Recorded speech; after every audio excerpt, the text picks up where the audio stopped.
গর্ভাবস্থার প্রথম দিকে প্রথম 2 মাস 3 মাসের সময় 1 মাসের সময় ফলিক অ্যাসিড খাইতে হয়। কি কারণে খাইতে হয়?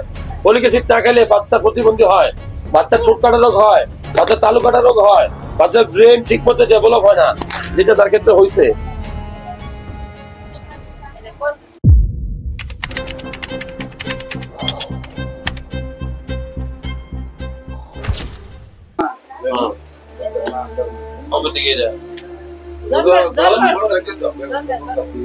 মানে জন্মের পর থেকে বোঝা না নাকি? রে মামা তো 3.5 বছর হয়েছে। কে তুমি চিনো আমাকে? হ্যাঁ হ্যাঁ হাতেও কিছু করতে পারেন না। হ্যাঁ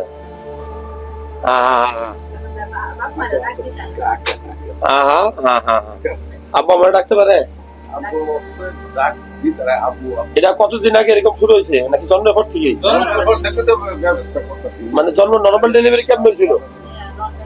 বাড়িতে হয়েছে? না না, হাসপাতাল করে নাই?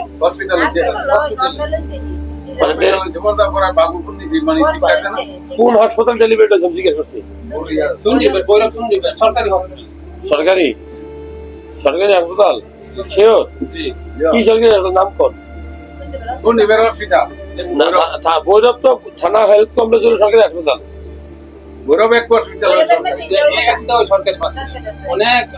কত বেডের, কত বিছানার? 250। ওইখানে হয়েছে। হওয়ার পরে এরকম হয়েছিল।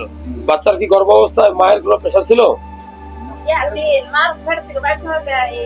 না, মায়ের বাচ্চা কয়জন? এই একজনই। বাচ্চা যখন মায়ের গর্ভে ছিল ওই মায়ের কি কোনো প্রেশার ছিল? কোনো ডায়াবেটিস ছিল? সে ভিটামিন জন্মের প্রথম ডেলিভারির প্রথম দিকে ফলিক অ্যাসিড, আয়রন এগুলো খাইছিল কিনা? কথা মুখস্থ করলে হবে না কিন্তু। কোন গর্ভবতী মা যদি ডেলিভারি গর্ভের প্রথম দিকে মানে ফলিক অ্যাসিড তারপরে আয়রন এগুলো না খায় তাহলে বাচ্চা প্রতিবন্ধী হয়, বাচ্চার ঠোঁট কাটা রোগ হয়, বাচ্চার তালু কাটা রোগ হয়, বাচ্চার ব্রেন মস্তিষ্ক ঠিক মতো ডেভেলপ হয় না। ডাক্তারের পরামর্শ যা আছে সম্পূর্ণ দেখেন ফলিক অ্যাসিড একটা ওষুধ আছে, যে ওষুধটা গর্ভাবস্থার প্রথম দিকে খেতে হবে। খেলে হ্যাঁ এটা ইম্পর্টেন্ট।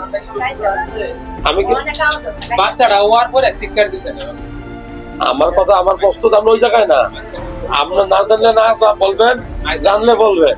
আমি জিজ্ঞাসা করছি গর্ভাবস্থার প্রথম দিকে প্রথম 2 মাস 3 মাসের সময় 1 মাসের সময় ফলিক অ্যাসিড খাইতে হয়। কি কারণে খাইতে হয়?